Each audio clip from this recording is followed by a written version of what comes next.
The music at Harrogate Hall spilled through the tall windows like a river of candlelight and promise. Inside, the Duke of Westmark's annual autumn ball was in full, magnificent swing. Chandeliers blazed above the swirl of silks and jewels, and the air was thick with the scent of wax, white roses, and the particular electricity of 100 eligible hearts hopping to catch the eye of the most powerful man in the county.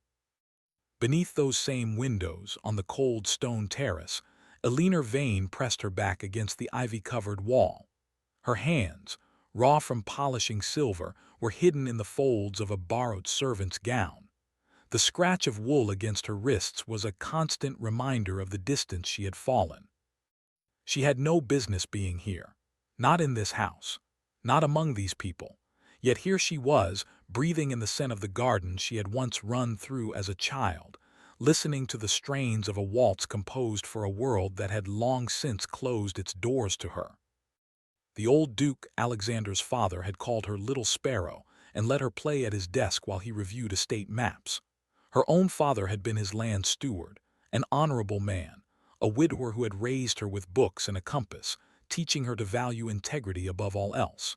Then came the accusation, ledger tampering, embezzlement. Her father had died of a broken heart before the trial could even begin, leaving Eleanor with nothing but a tarnished name and a determination to survive. She had returned to Harrogate 3 months ago, not as the steward's bright daughter, but as a silent, efficient maid. She kept her head down, her hands busy, and her memories locked away. It was a penance. It was also the only way to find the proof she needed. Somewhere within these stone walls lay the true account books, the ones that could clear her father's name, the ones that had been forged. A footman burst from the service door, almost colliding with her. "Eleanor, there you are. Mrs. Pike is in a frenzy. The Duke has asked for more champagne in the east drawing-room, and the ice is nearly gone." She nodded, smoothing her apron. "I'll see to it." He was already running back inside. Eleanor stole one last look at the ballroom through the glass, a shimmering world she could observe but never enter. Her gaze caught on a figure moving through the crowd with effortless command. Tall, broad-shouldered, dressed in severe black and silver. Alexander Ashworth, the 9th Duke of Westmark. His face was a study in cold control, but she remembered the boy who had laughed with her, who had bandaged her skinned knee, who had promised to always protect her. That boy was gone. The man did not know she existed. She turned away, the raw ache in her chest sharp and familiar. The past was a locked door. She had no key, only a memory of a ledger and a father who had wept on the night he was accused. Inside the east drawing-room, the air was cooler, filled with the murmur of older guests who preferred cards and cigars to dancing. Eleanor moved silently along the wall, replenishing glasses. The Duke stood near the marble mantel, his profile sharp as a blade, listening to Lord Braxton drone on about crop yields. Alexander's eyes, pale gray and unreadable, flickered briefly in her direction. It was nothing, a master of the house observing a servant. But then his gaze lingered, a fraction of a second too long. Eleanor felt a flush rise from her throat. She kept her eyes down, curtsied, and withdrew toward the service passage. Her heart was a wild, trapped bird in her chest. She did not see the Duke's jaw tighten. She did not see him set his glass down with a small, deliberate click. She did not hear him murmur an excuse to Lord Braxton.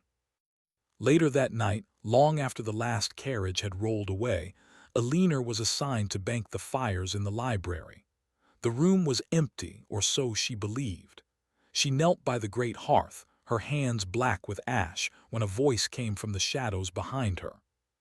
"You have your father's hands." Eleanor froze.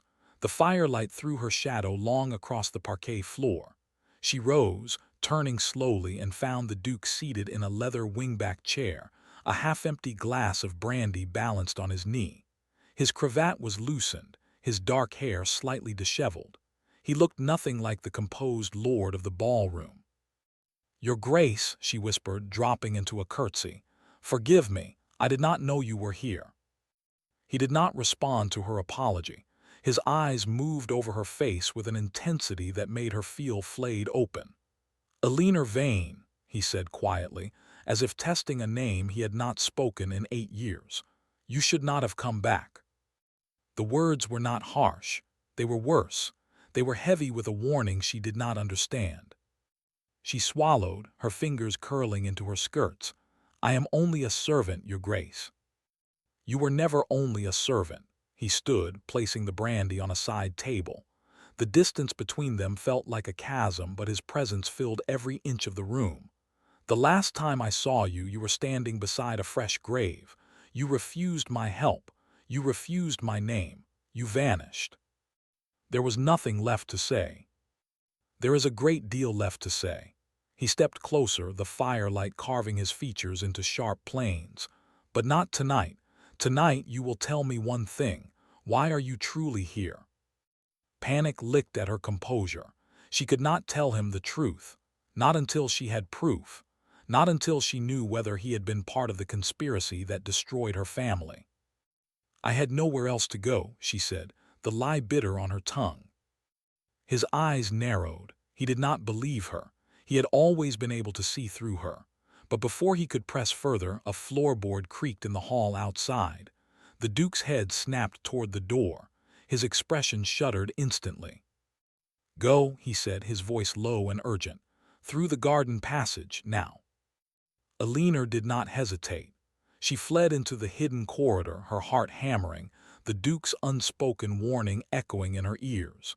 She had come to Harrogate to find a secret, but she had just discovered something far more dangerous. The Duke of Westmark remembered her, and he knew she was lying. The garden passage was cold and black, the only light a sliver of moon through a high-arched window.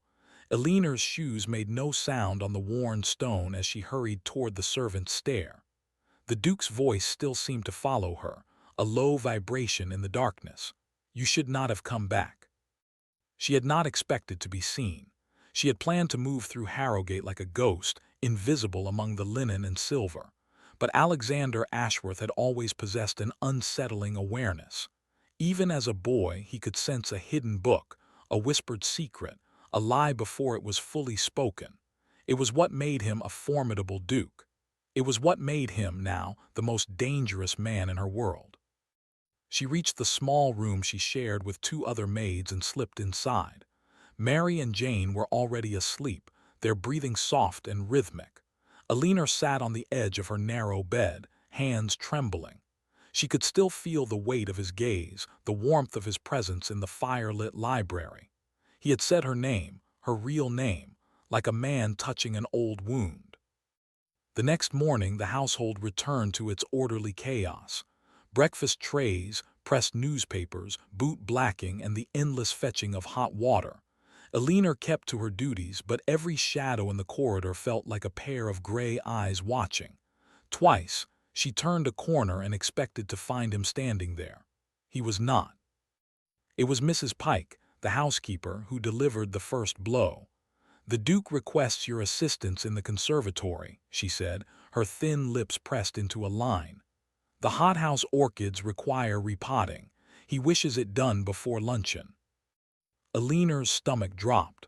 The conservatory was a glass cathedral at the east end of the house, filled with exotic plants and a particular kind of privacy. A maid did not refuse a duke's request. She curtsied. Yes, ma'am. The conservatory was warm and humid, the air heavy with the scent of damp earth and citrus blossoms. Alina knelt on a low wooden stool, her fingers deep in potting soil, when she heard the door close behind her. The soft click was as final as a jail cell. She did not look up. Your Grace, you have not been sleeping. She forced herself to continue working. I slept well enough, thank you.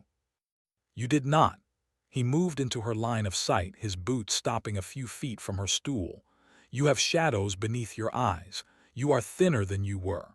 There was no tenderness in his tone, only a clinical observation that somehow stung more. A servant's life is not one of leisure.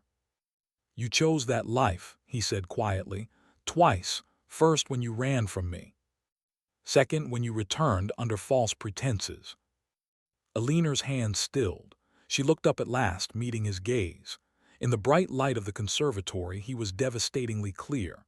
High cheekbones, a strong jaw, the faintest line of a scar near his left brow from a childhood fall from an oak tree. She had held his sleeve as he bled, telling him he was too proud to cry. He had not cried. He had laughed instead, blood on his teeth. "What do you want from me?" she asked. The question hung in the warm air. He did not answer immediately. Instead, he reached for a small trowel on the potting bench and turned it over in his hand, a restless, elegant motion. "I want to know why you came back," he said, "and I want you to understand that whatever game you are playing, it is dangerous." "I am not playing a game." "No, you are not." He set the trowel down. "You are grieving, you are searching for something, and you have made yourself a target by breathing in this house." Her pulse quickened. A target for whom? His jaw hardened. "My brother's widow has arrived. She will be staying through the winter. She has already asked about the new maid with the uncommon manner and the steward's name."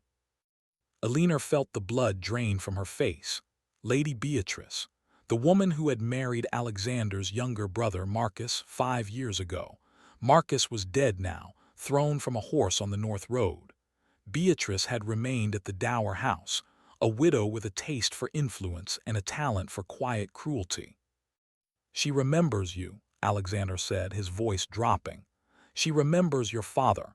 If she discovers you are here, she will not simply have you dismissed. She will destroy you." "Why would she care about a maid?" "Because you are not a maid." He knelt then, bringing himself to her level. The nearness was overwhelming.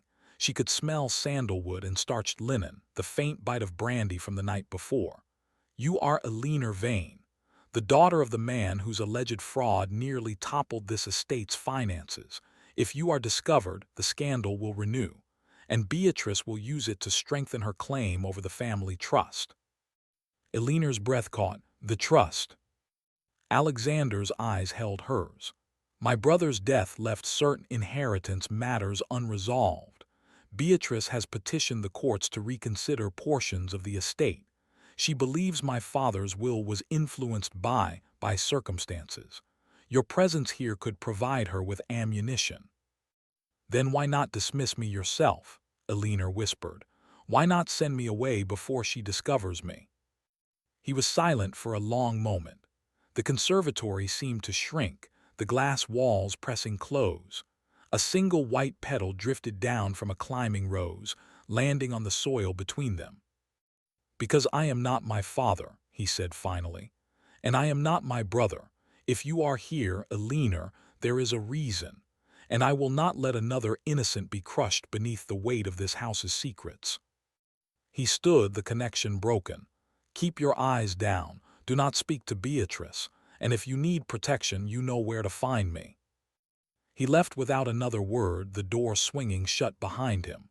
Alina sat frozen in the heat, her hands buried in the earth, her heart splintering into 1,000 confused pieces. He did not trust her. He did not believe her, but he would protect her. That was more terrifying than his anger, and more dangerous than any accusation. The days that followed were a study in controlled dread. Alina moved through Harrowgate Hall with her head bowed and her senses sharpened. Lady Beatrice was everywhere, a rustle of black silk, a low musical laugh, a pair of cold blue eyes that lingered on Alina for a beat too long. The widow had arrived with a small entourage, a French lady's maid, a nervous secretary, and a distant cousin who acted as her devoted shadow. They dined with the Duke, rode through the West Woods, and held intimate gatherings in the Gold Salon. Alina watched from the edges of rooms. She brought tea, stoked fires, and gathered scraps of conversation. She learned that the court hearing over the inheritance had been postponed until spring. She learned that Beatrice had requested a complete audit of the estate's historical ledgers. And she learned, with a chill that settled deep in her bones, that Beatrice had not forgotten the name Vane. "The steward's daughter," Beatrice said one afternoon, her voice drifting from the open door of the morning room as Alina arranged flowers in the hall. "What was her name?" "Alina. A plain little thing, but clever. Her father was a thief, of course.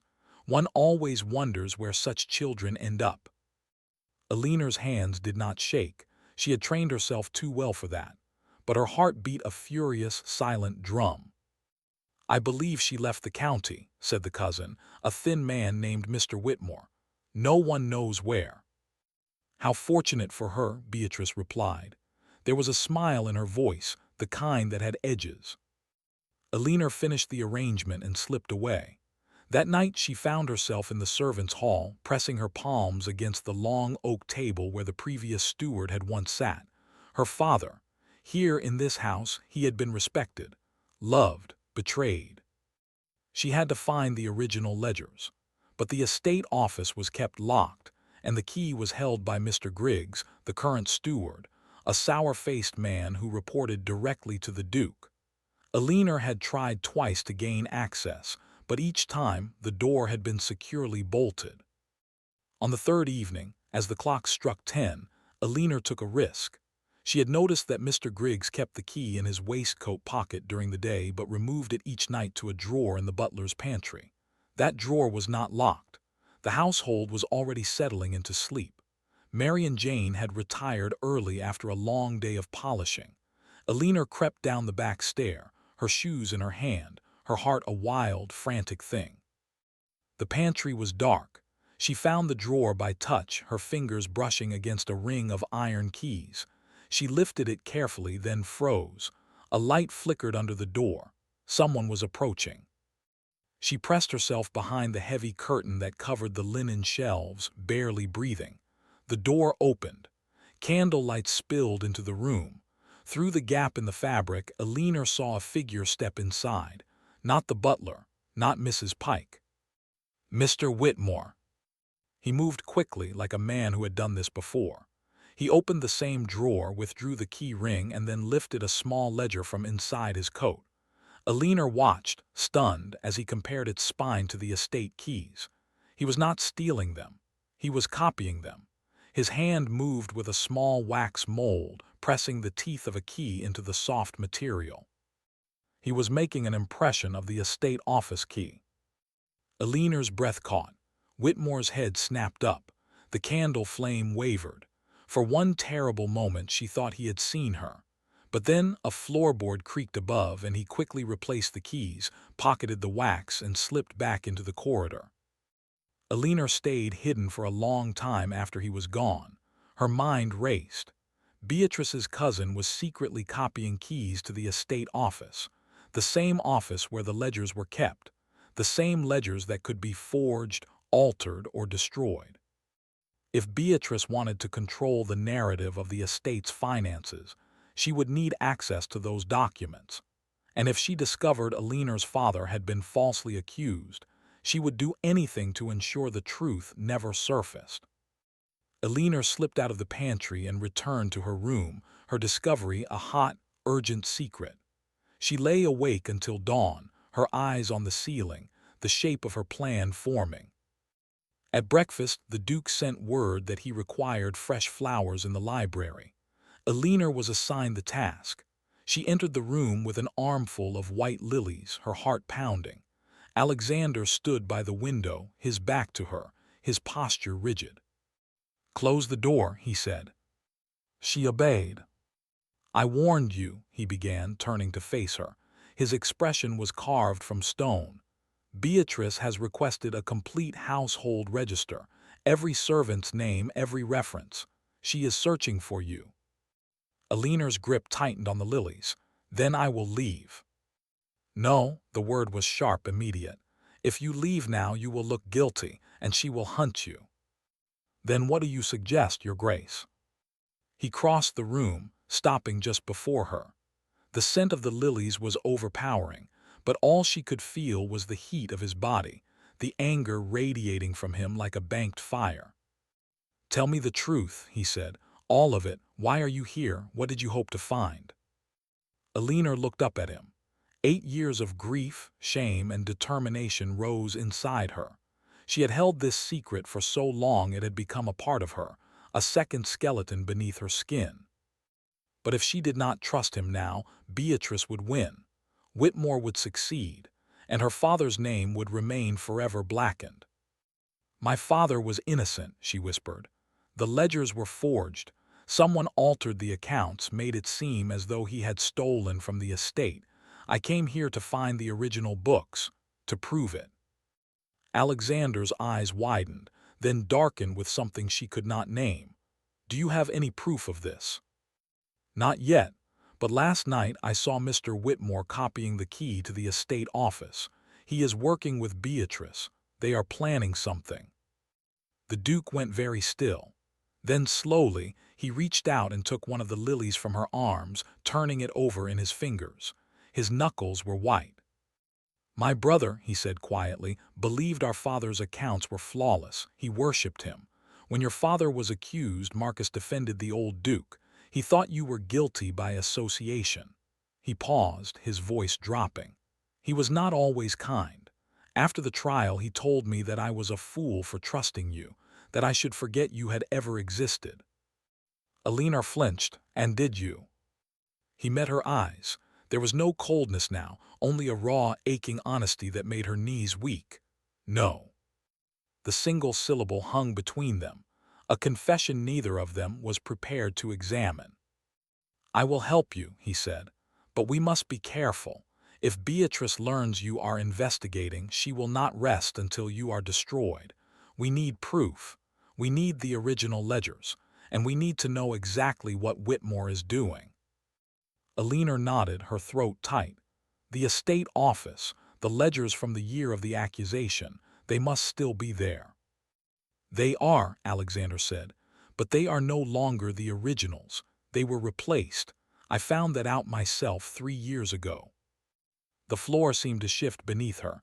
Replaced by whom? I do not know, but the copies are convincing enough to pass casual inspection. Only an expert would know the difference. He set the lily down on the desk, which is why we need to see what Whitmore is really after. He stepped closer, his voice a low murmur. Tonight, after the house is asleep, we will enter the estate office together. You will show me exactly what your father showed you before he died, and I will show you what I have kept hidden. Alina's breath caught. What have you kept hidden? But before he could answer, the library door opened. Beatrice stood on the threshold, her black silk gown pooling like ink around her feet. Her eyes went from Alexander to Alina, then to the single white lily lying on the desk.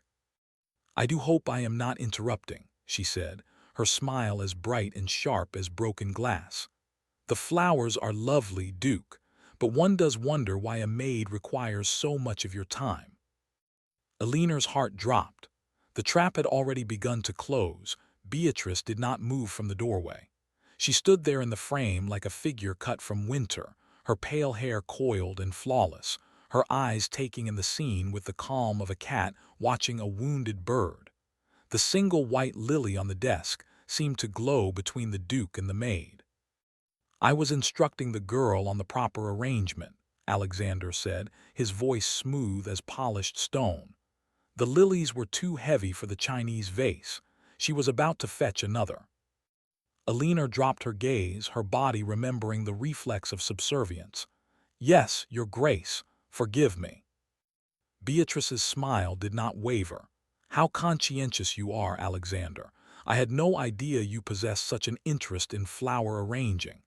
She glided into the room, the train of her gown whispering over the parquet. But then, you always did have unusual interests. Her gaze landed on Alina and the temperature in the room dropped. You are the new maid, the one from the north, I believe, your name. Alina's throat tightened. She had rehearsed this. Elsie Brown, my lady. Elsie, Beatrice repeated, as if tasting something unpleasant. How quaint, look at me, Elsie. Alina raised her head. The effort was immense. Beatrice's eyes were a pale, almost colorless blue, and they held no warmth at all. Recognition flickered there, not full, not certain, but something probing, a hound catching an old scent. Have we met before? Beatrice asked. You have a familiar look, the shape of your eyes, perhaps your chin. I do not think so, my lady, Alina said, keeping her voice even. I have only just arrived from York. From York, Beatrice echoed. and yet your accent suggests otherwise. You sound rather local." Alina's heart missed a beat. She had worked so hard to smooth her speech, but under pressure the old cadence of the county crept back.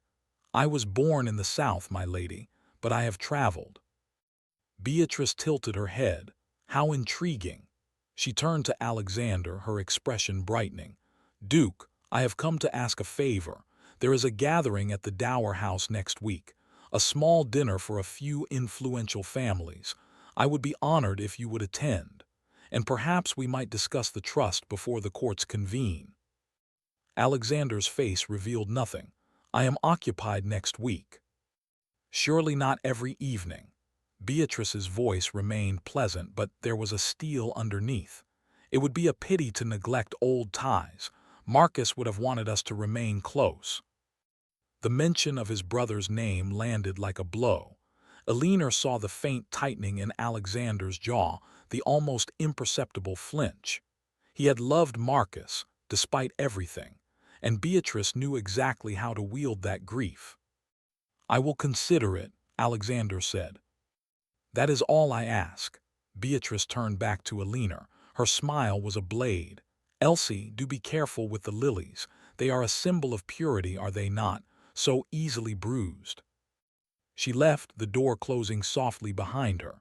The silence she left behind was thick and poisonous. Alexander released a slow breath. She suspects. She more than suspects. Alina bent to gather the spilled leaves from the desk, her hands unsteady.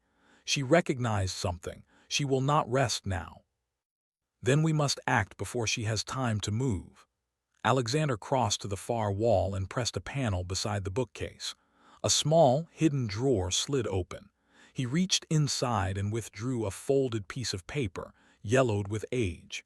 "This is a letter from my father to your father, dated 2 weeks before the accusations began." Alina's breath caught. She took the letter with trembling fingers. The handwriting was unmistakable, the old duke's bold, slashing script. "Jonas, I have discovered a discrepancy in the northern accounts. It is not your doing, I know your hand, but someone within these walls has been siphoning funds through the tenant rolls. I believe the entry is hidden in the ledger marked Autumn 1814. Say nothing to anyone. We must find the culprit quietly for the honor of the house. A." Alina looked up, her eyes burning.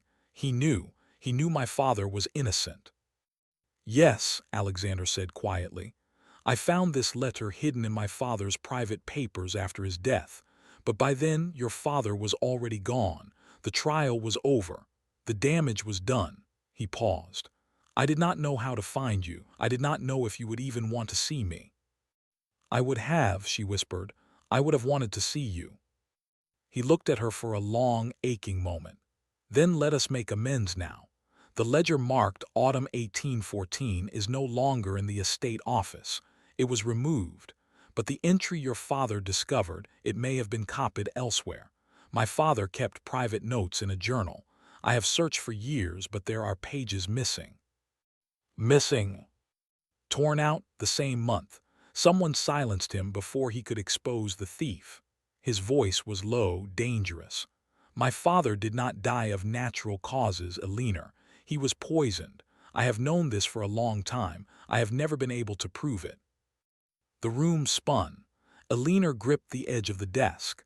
The old duke, the man who had called her Little Sparrow, had been murdered, and her father had been accused by the same hand. It was a web of darkness that stretched across 2 generations. "Who," she breathed, "who could have done this?" Alexander's eyes were gray ice. "I have spent 8 years asking that question, and the answer, I am certain, lies somewhere within this house, within my own family." He stepped closer, his voice dropping to a whisper. "Beatrice did not marry Marcus by accident. She came to Harrogate with a purpose. She was the daughter of a man my father once ruined in business. She wanted revenge, and Marcus, blinded by grief and pride, became her weapon." Alina felt the last pieces of her old life shift and crack. "Then she is more dangerous than I imagined." "She is," Alexander said. "And now she has seen your face. We have very little time." He reached out, and for one astonishing moment, his fingers brushed against her cheek. The touch was light, tentative, as if he were afraid she would vanish. "Stay close to me," he said. "Do not go anywhere alone, and tonight we will enter the estate office together. I will show you what I have found." Elinor nodded, unable to speak.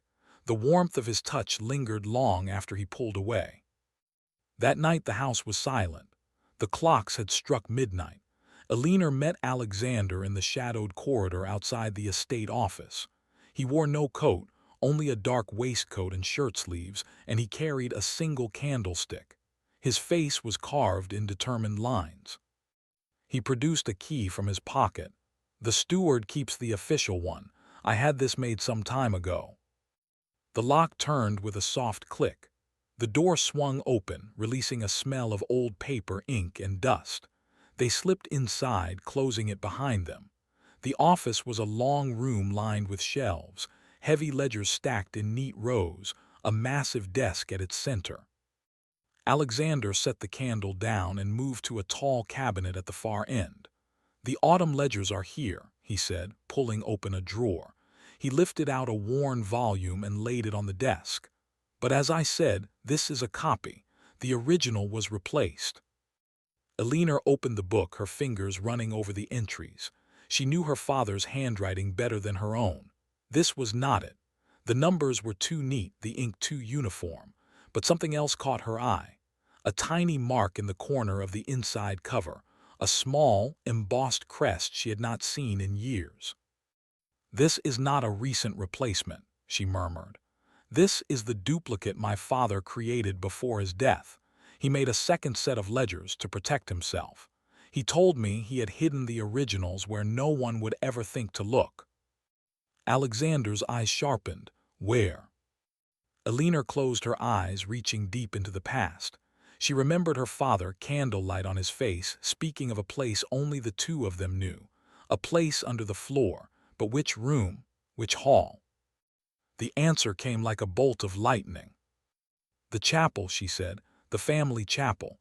Beneath the third pew on the left. There is a loose board. He used to hide my presents there when I was small." Alexander was already moving. "Come, we must retrieve it before dawn." They left the office and hurried through the dark house. The chapel was at the far end of the east wing, a cold, sacred space of stone and stained glass. The moon cast long, colored shadows across the floor. Elinor knelt before the third pew, her fingers searching. And there, exactly where she remembered, a board shifted beneath her touch. She lifted it. Inside the shallow hollow lay a bundle wrapped in oilcloth. She pulled it out, her hands trembling, and unwrapped it. It was a ledger, old, worn, and bound in cracked leather, the original.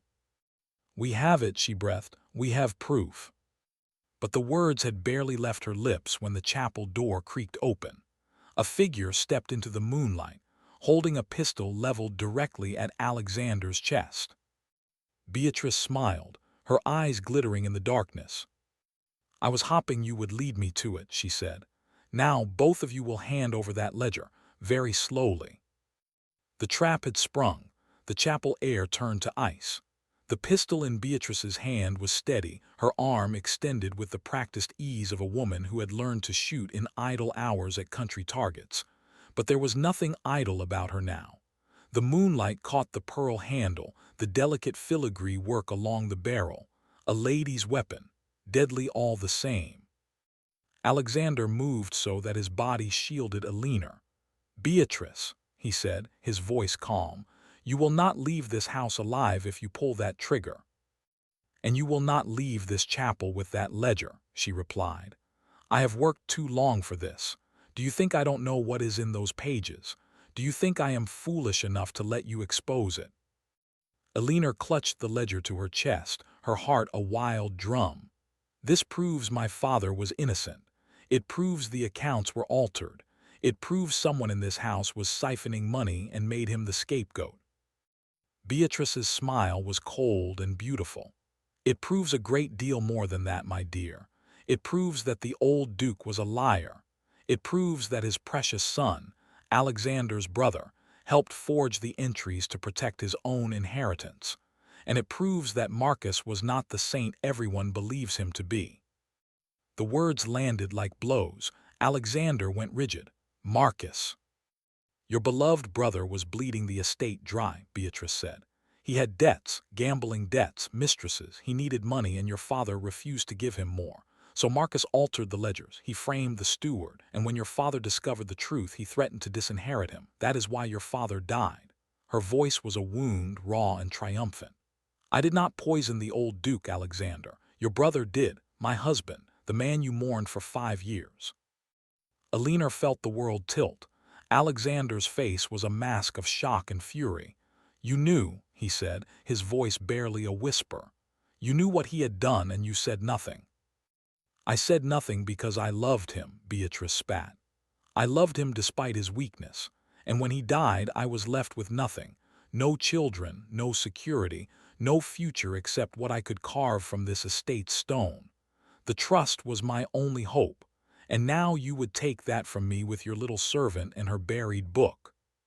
She took a step closer, the pistol unwavering. Give me the ledger, I will burn it, and then we will all pretend this night never happened. Alina's fingers tightened around the leather binding. The original entries were here, her father's careful hand, the proof of his innocence. But if Beatrice spoke the truth, the ledger also exposed Marcus. And that truth would shatter the Ashworth family, destroy the Duke's memory of his brother, and leave Harrogate vulnerable to the courts. But it would free her father's name. No, Alina said. Her voice was soft but steady. I will not let you bury the truth again. My father died for this. I will not let his memory rot in a forgotten grave.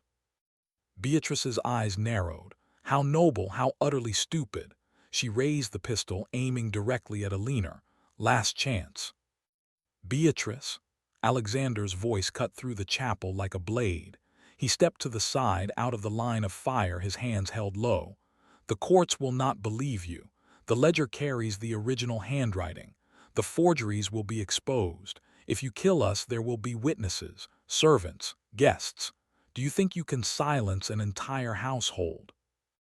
I can silence the two of you, she said, and I can make it look like a lover's quarrel. The Duke and his maid caught in a clandestine meeting, a struggle, a pistol discharged. How tragic. Alina's blood ran cold. Beatrice had planned for this. She had planned for all of it. Then from the shadows behind the altar a floorboard creaked.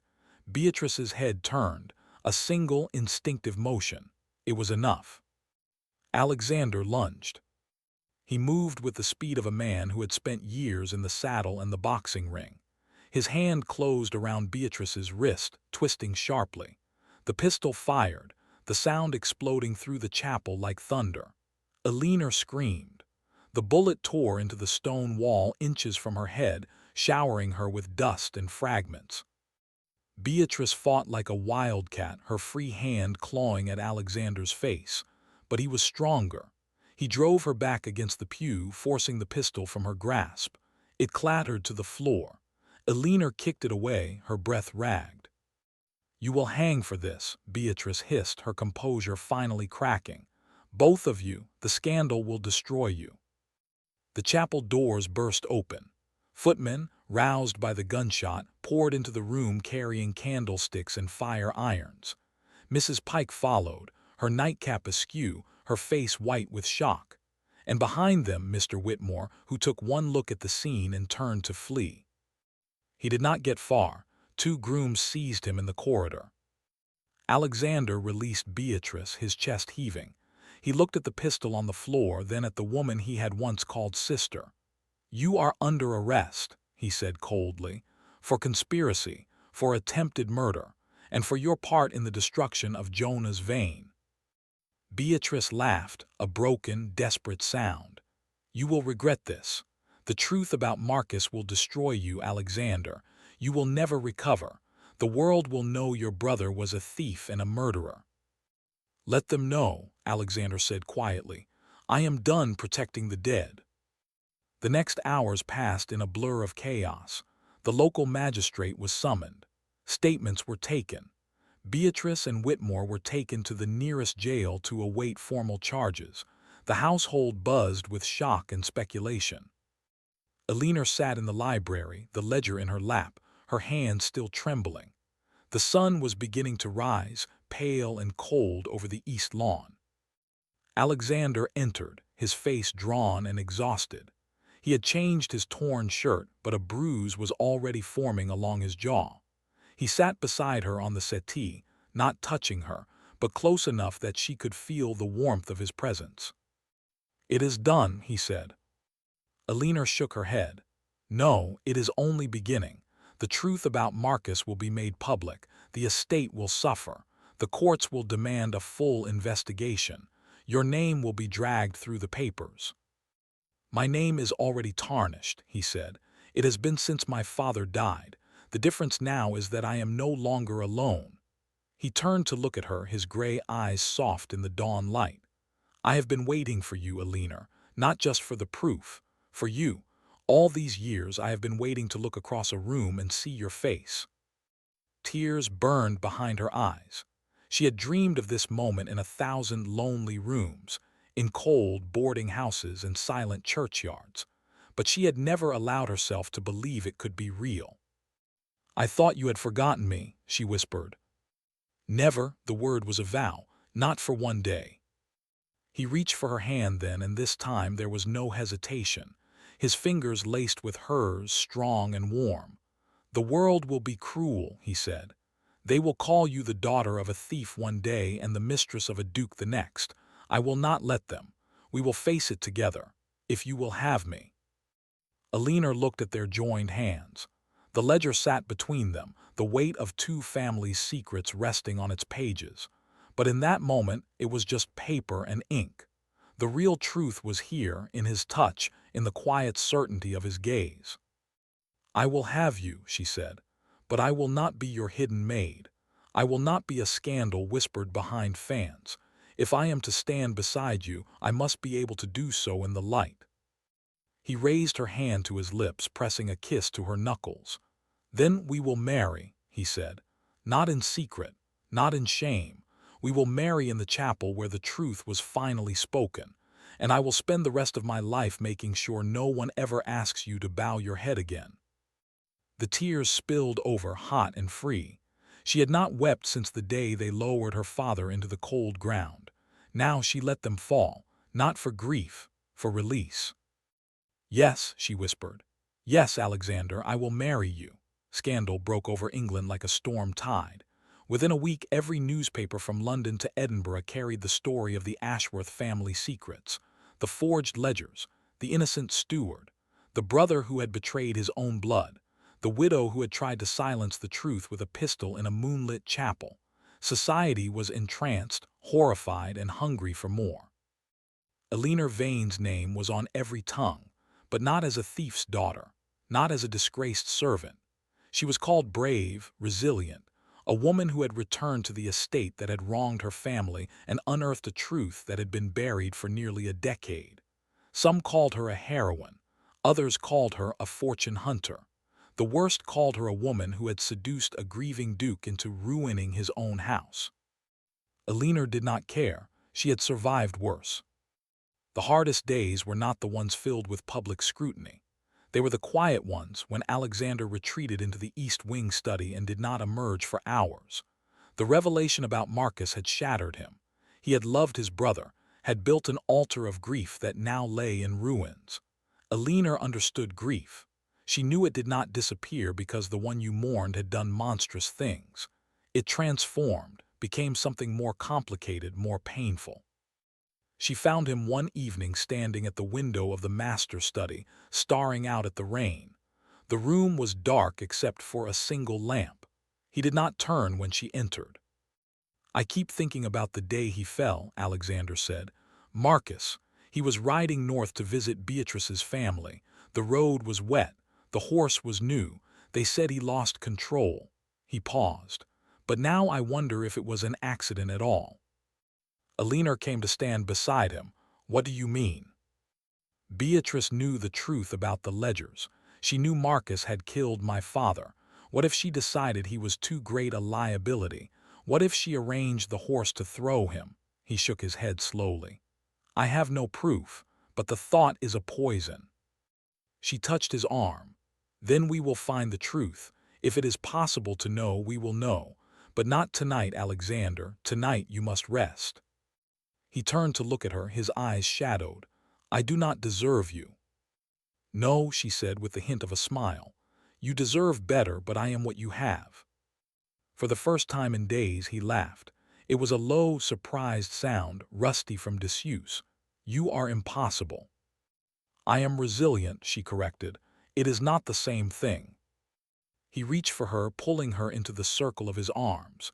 She went willingly, her head resting against his chest. His heartbeat was steady beneath her ear. The rain drummed against the glass.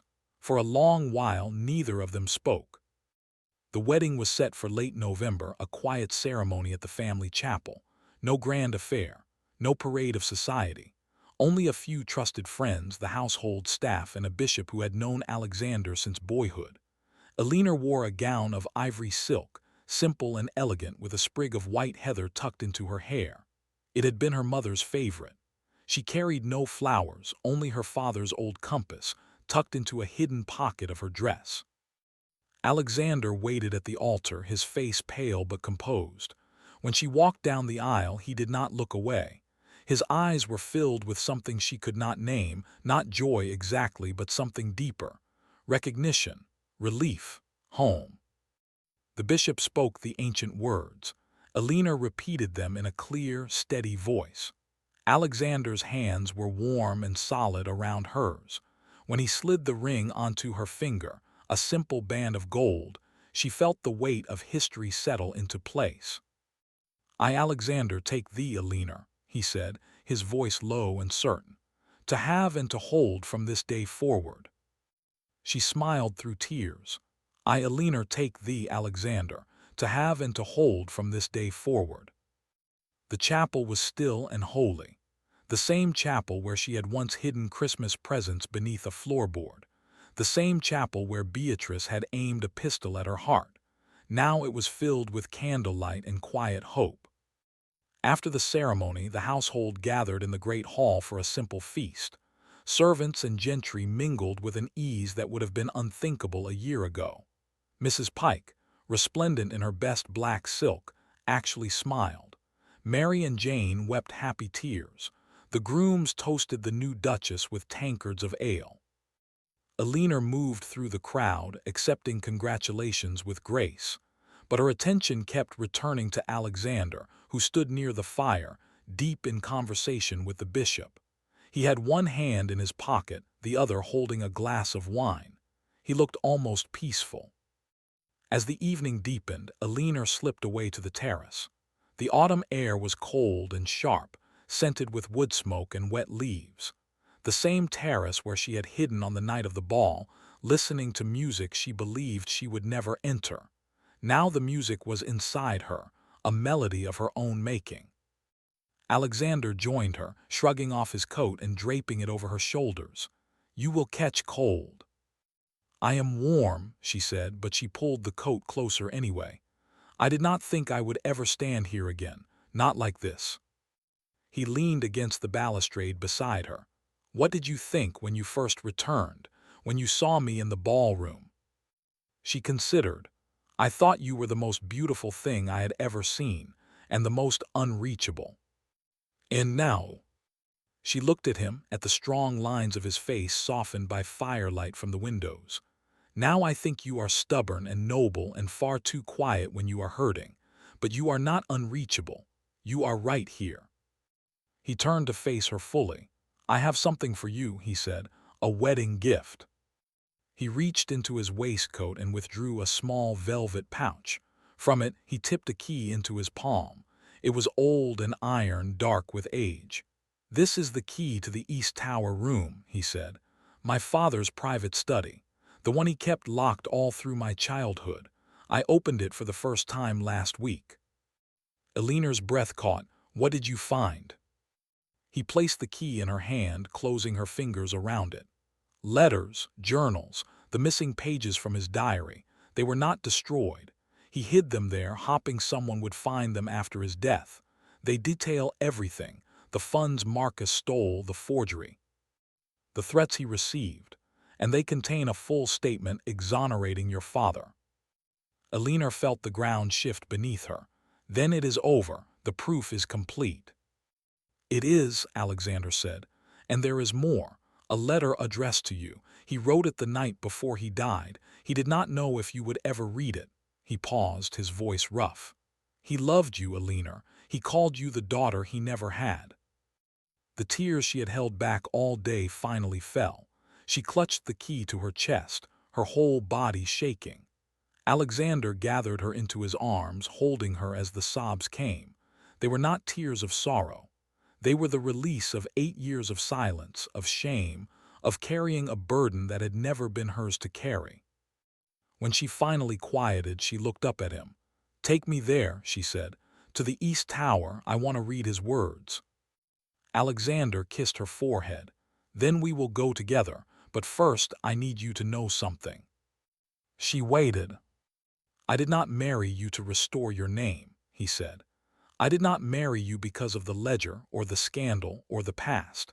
I married you because when I am with you, the world does not feel so heavy. I married you because I love you, Alina. I have loved you since I was 12 years old and you told me I was too proud to cry." She smiled, her heart overflowing. "And I have loved you since you laughed with blood on your teeth and asked me to climb the oak tree with you."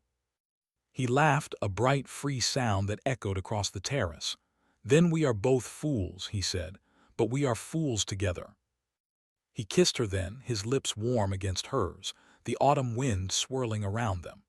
The music from the hall drifted out, a waltz that neither of them knew. But it did not matter. They had their own rhythm now, slow and certain, building toward a future that no scandal could touch. The East Tower room smelled of old cedar and candle wax. The rain had stopped during the night, and the morning sun poured through the high windows, illuminating the dust motes that drifted like tiny spirits in the air. Alina stood at the threshold, her hand in Alexander, and for a moment she could not move. The room had been sealed for 8 years. The old Duke's desk still held his quills, his inkwell, his brass telescope aimed at the North Fields. A faded map of the estate hung on the far wall, marked with pins and notes in his bold hand. It was a room that had been frozen in time, waiting for someone to return. "I had not been in here since I was a child," Alexander said softly. "He used to lock the door on Sundays. I thought he was hiding from us. I realize now he was hiding his secrets." Alina stepped inside. The air was still sacred. She moved toward the desk, her fingers brushing over the polished wood.